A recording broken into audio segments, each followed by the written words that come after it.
feeling about as ready for this as I'm ever gonna be. So, trying to get a video in before. Oh, I need earrings. I'm trying to get a video in before I go to lunch.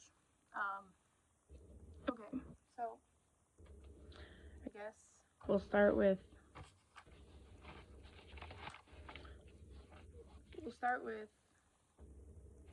what is Gretna Crown? Gretna Crown is a home ownership program. There's 15 homes. It's in Gretna, obviously.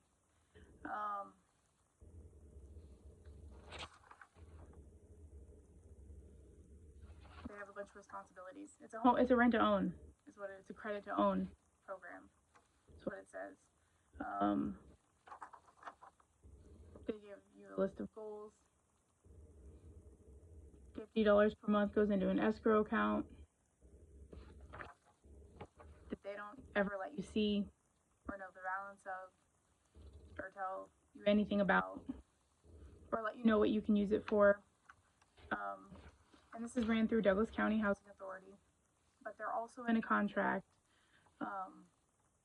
with Nebraska Investment Finance Agency or Authority. NEFA is what it goes by, and they have a LURA, a land use restriction agreement that lays out. It's like a lot of pages. It's like 60 some pages, and it lays out all the rules for Douglas County Housing Authority, because Douglas County Housing Authority created a company called Gretna Crown LLC. Douglas County Housing Authority and Gretna Crown are partners, and I believe NIFA is. I can't prove that. I don't know, but because of while, so they have the contract with NIFA if they weren't a part of it. However, my lease is with Gretna Crown LLC, and Douglas County Housing Authority is the property manager, and specifically, my property manager is Katie Sweat. So that's who my lease was with. Which it's an unconscionable lease from the beginning. Just prima facie, looking at it, I've had the opportunity. I've been forced to study a lot of law, and I mean, you can just look at it, and they give you these two separate papers, but nowhere on your lease does it mention, even for a second, that you're part of this is a home ownership program for your lease. So it just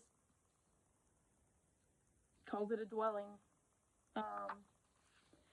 But you'll see there that both my name and my mother's name, Andrea and Elaine, we were both co-owners, co-tenants. My mother had been getting, I guess it goes all the way back to like 2019 when she went to the hospital and she was sick. She was in there for a whole month. Didn't remember anything from it. Got out. Anyways, it was a long story, but eventually I was on the wait list to get into Gretna Crown. I applied for this in 2017. It was 2021 when our names reached the top of the list. So I was on the waiting list for 4 years. But by that time, my mother she couldn't live alone. So I'm gonna live with her, and we live together, and we're co-owners, along with my son, who was there, but he was a minor at the time, so he's not old enough to be. Anyways, but he was still on the lease. His name was on the lease. Anyways, so there is in this dwelling lease, nowhere in here. I mean, by virtue of its name, I guess it's obvious that this is a home ownership rent-to-own program. And if you go ask any of the other, actually, you could probably ask all 15 people that live in those homes if they believe that they will one day own that home. They will all tell you yes, because I went around and I talked to them all, minus like 3, because then I never got a hold of her, didn't call me back. But I spoke because I found out that those houses are low-income housing tax credits, or LIHTCs, and LIHTC and home ownership, not compatible. And NIFA even says it in a YouTube video of their own that they posted last May. So I think I have a clip of it somewhere, and I'll be sure to post a clip of it here on my channel now that I'm going to start doing this. I'm going to go through the whole story, because no matter what happens, it's got to be known. It's got to be out there. This is insane. This has been allowed to go on for so long, unchecked. So, anyways, that's how, I guess, powerful the government is, and that's our own fault because we let it get like that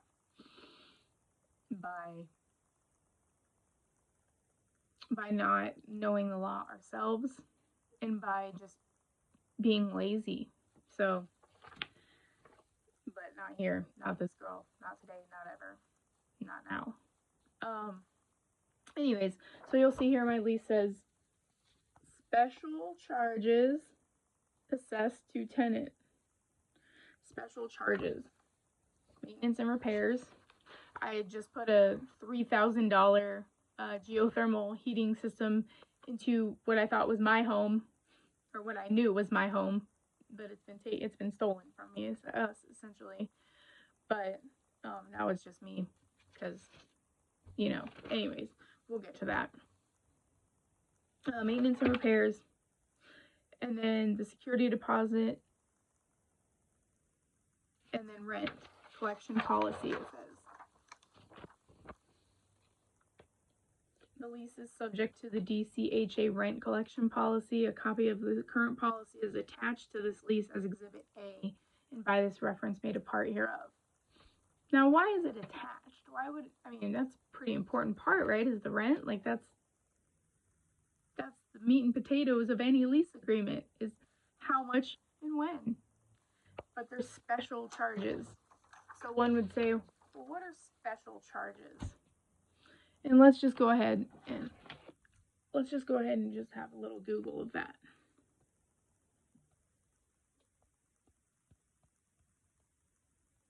And I'm going to try to keep this, gosh, this is going to be a lot of videos. Okay. Special charges, legal definition. By the way, just because you think you know the Webster's definition of something, that does not mean it is the legal definition of something. Those two are often very different. And so you don't know what a person is. You think you do, but you don't. You don't know what a stranger is. You think you do, but you don't. So there's just a lot of words that are like, okay. Let's see. Special charges.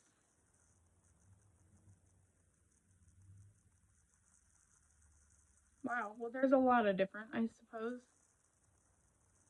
So,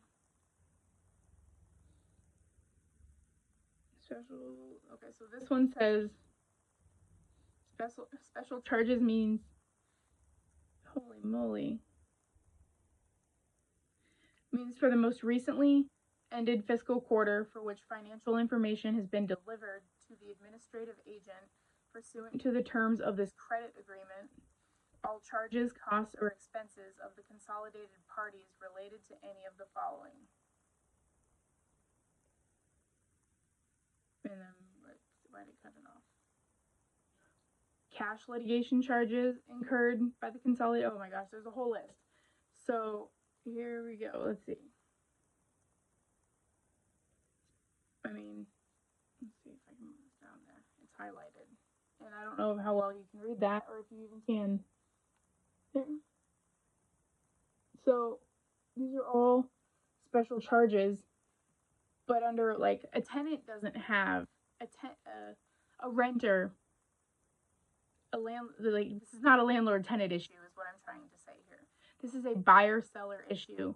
We had equity in the home. We had an escrow account. A renter does not have an escrow account. A tenant does not have an escrow account. You don't rent an apartment and get an escrow account. We have interest rights to the property. We have rights to that property. We own a piece of it. We didn't own it completely yet, but this was a trust. In its essence, we were the beneficiaries, and whoever the grantor, whoever created Gretna Crown would be the grantor. And Gretna Crown LLC and Douglas County Housing Authority and NYFA are all trustees. And they have all breached their fiduciary duties to us as beneficiaries. Now, we did not do anything that wasn't permitted already. So their claim is that we failed to pay rent. However, the rent was paid and they returned it. So there was an agreement, and then he who accepts cannot reject. That is a maxim of law. So their conduct was that they waived their right to evict when they accepted. Sorry, I'm getting a phone call. I don't know. They waived their right. Okay. They waived their right to take any action when my mother in December of 23 spent mostly the whole month in the hospital. She was really sick, and it was November. It was 11/6. I remember. She got a hoveround because she couldn't walk anymore. She could no longer walk. It was just she could barely get from her chair to the bathroom. Sorry. So, December of 23, she spent mostly in the hospital.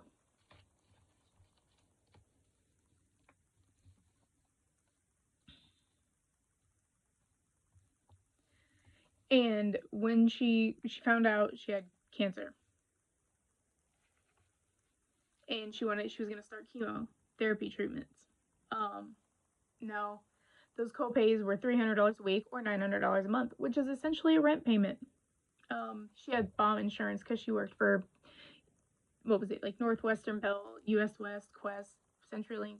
She worked there for 30 years and retired from there, but it was going to take time for her insurance to kick in. So in the meantime, she was going to have to pay a month or two out of pocket. And so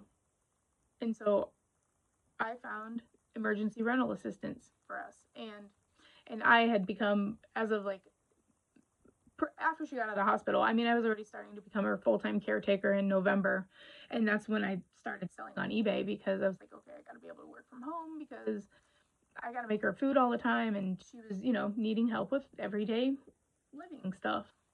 Just definitely couldn't leave her alone, to be on her own all day, and never wanted to go to a home. So, absolutely despised them, refused, wanted to die at home. Okay, so I find us emergency rental assistance, and I send an email out on December 28th, I think it was. I have the email somewhere. Anyways, I get no response for days and days, and then all of a sudden in the mail, there we go, January 2nd, receive this letter saying that, I'll just read it to you. It says, this letter is to inform you that Miss Sweat is no longer employed by Douglas County Housing Authority, which I later find out is a complete lie. She is still there. She never left. She was never fired. She's still there.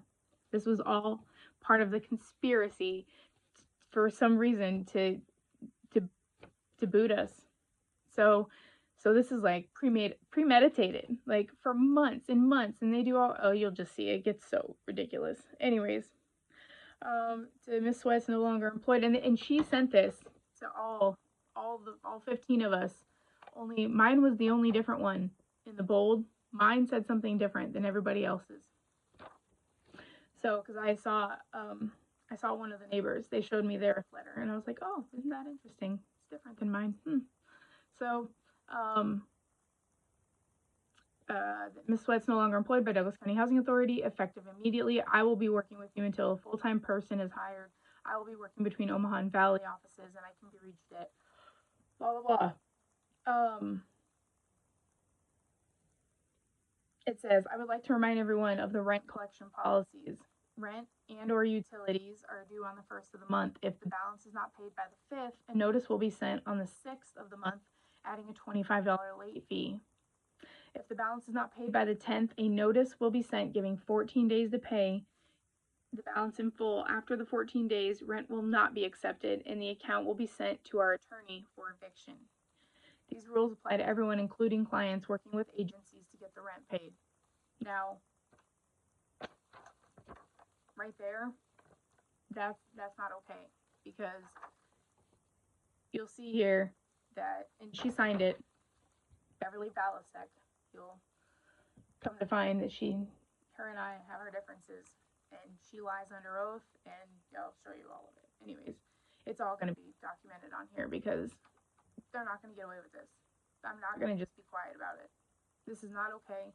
And how many people, she actually has court cases against her in the past, a federal one, but this person was trying to do it pro se.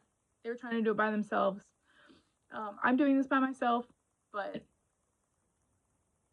I've got a determination,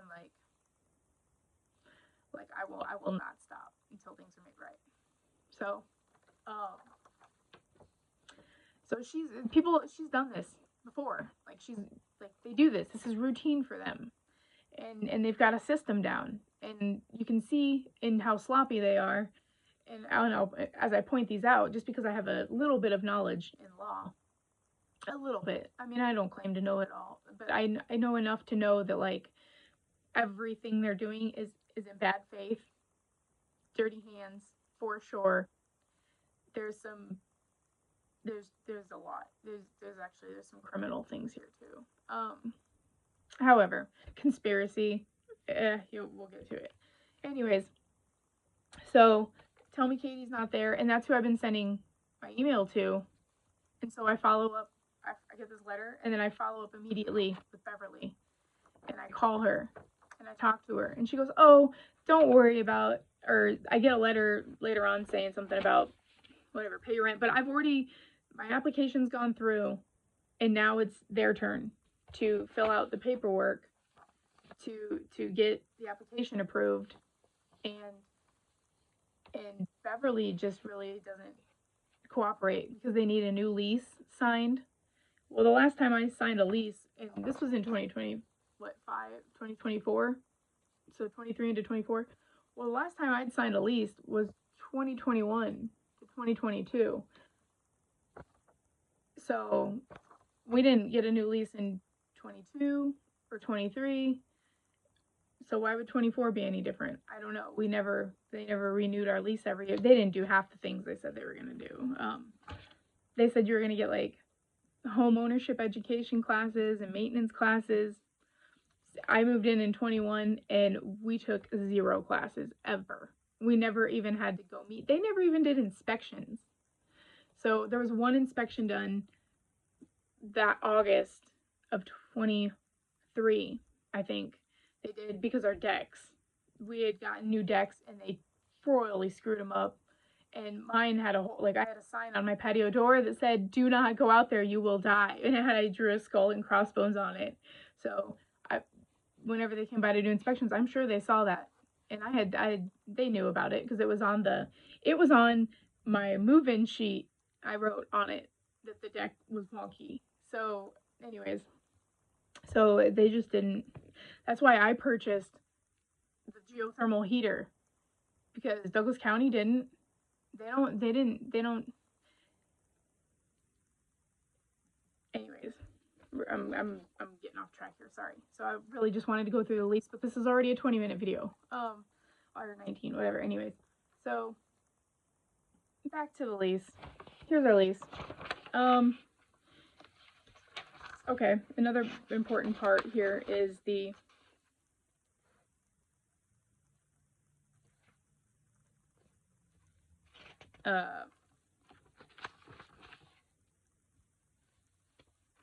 let's see.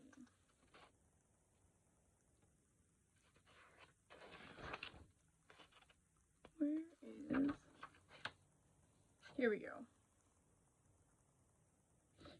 Alright, so it's in their rent collection policy. They've got written in here about a waiver. They've got the Douglas County Housing Authority may waive the lease termination procedure in hardship cases if the tenant immediately contacts the office to explain the reasons for late payment. If this proves acceptable, that's a little arbitrary, right? The Douglas County Housing Authority will execute a written repayment agreement with the tenant stipulating the payment date. However, the DCHA will still assess the late charges. Okay, so I find out about this, and now mind you, rent was due on what, January 1st or whatever, the 2nd, because the 1st is a holiday. By then, my application had already been turned in, and it had already been completed on the other, on like my side, and it, like, all I needed was them to do their part, and they had one other time before in November. We had gotten help, so and I received letters also, and I got email from Katie Sweat saying, "Oh no, we just send those papers out like a warning for eviction." She goes, and she told me in writing, is like, "We won't do anything if we know the funds are coming." Well, I knew that we were going to be approved because we fell within the income guidelines, and there was no reason we wouldn't be approved. Let me put it that way. So there'd be no reason. So there was nothing to worry about until on like January 5th or something, I receive a letter about being late for rent, and that's when, whatever. So I ask, eventually I end up asking, I go through my lease, and I end up asking for a hardship waiver. And I'm told that we're not eligible for that. Meanwhile, the entire reason that we're requesting emergency assistance is due to a medical issue. So my mother could seek treatment for her cancer, so she could get chemotherapy. And so we requested a reasonable accommodation of not asking to not pay rent, but asking for them to accept late rent so she could get chemo. And so, and I believe that would be a reasonable accommodation. Never had any issues before. We've been living there since 2021. Been fine. Never had any issues. This is the first time. So, but then my mom can't walk. I told you in November. So it's getting really bad, and now she's in her hover-round. Well, our home only has steps. And I did request a handicap ramp, and which we never got. And the day they kicked us out, they had to carry my mom down the stairs to kick us out because we couldn't get a ramp, and she can't walk. And in Fair Housing, I went to Fair Housing. They closed their case. They wouldn't look at it. Like, there's a lot. They're all friends. Even legal aid. Legal aid tried to bribe us. Legal aid, Scott Mertz specifically, and Nicole Dow. Specifically Scott Mertz, but he was a weasel because he wouldn't email me anything. He wouldn't talk to me. He used Nicole as his shield, and he worked behind the scenes. But he told me to my face. He said, I will not help you with this. Like, you're gonna be homeless if you don't take this. Like, they offered to let us find anywhere we want to live, anywhere we want to go. We can find a new place. They'll put us up there. They'll give me my escrow back that we had for all those years. Some money. Didn't specify how much. This was all verbal, okay? But that's the entire reason for the continuance of our court on 4-3 was because we were going to settle outside of. And I thought settlement, like, we were going to get our house and they were going to accept money, because I told Scott Mertz, I told Nicole Dow in an email that I had, at that point, I had all the money to pay everything. Like, I had from both the emergency rental assistance that they had already received. It had already been processed. They've already received it. They had it in their banking account. But then I had extra cash on top of that, so that everything could be zeroed out. And I've told, because they appoint you a representative if you are, by yourself and can't afford an attorney or whatever. so they gave you legal aid. And I even sent an email to legal aid before this saying, hey, Jesus wasn't a big fan of lawyers in the Bible, and neither am I, and I don't know, I have trust issues with them, and da da da. Anyways, they ended up like saying, okay, well, we can still help you, just sign this, whatever. So I signed the paper, and then because they said they could help, and his idea of help was to, but then I was gonna have to sign a piece of paper. So they were gonna let us pick anywhere we want, give us some money, give us some of our escrow, and in return, we were going to lose our home, and then, but we would not have an eviction on the record, and then I was gonna have to sign something saying that like I release them of all of their, well, these would be discrimination claims because we never were allowed to get a handicap ramp. We had requested to pay rent on the second Wednesday of the month, which is when my mom got her disability check. And that's when the bulk of the money came in because I was still new to eBay, still trying to get my feet wet, trying to figure that out. I'm still trying to figure that out. Anyways, so, but they wouldn't allow that. And 3 times I was rejected to pay we were rejected when we requested a reasonable accommodation to pay rent on the second Wednesday of every month. For no reason. Like, you cannot do that.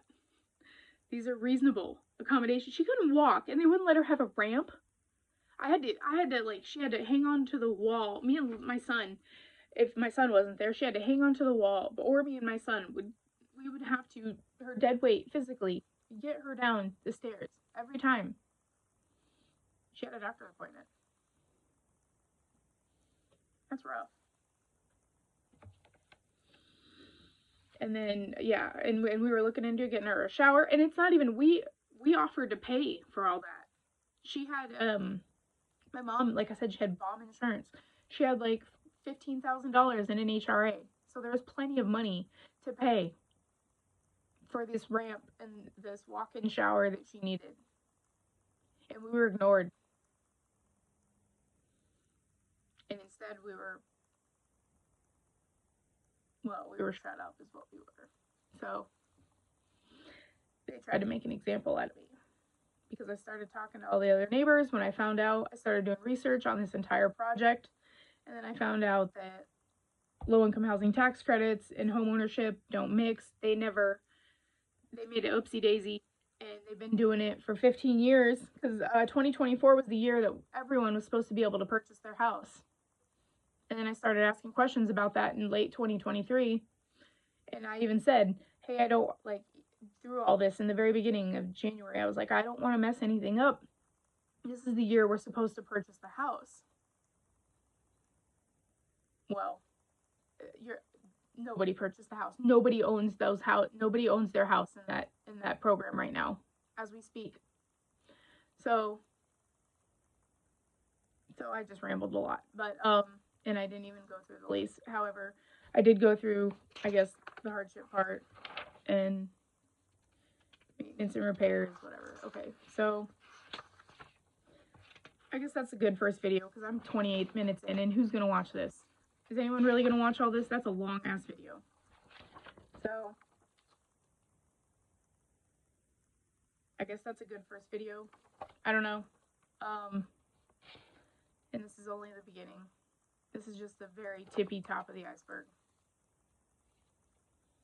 So yeah, I guess I'll do another one after I go to lunch.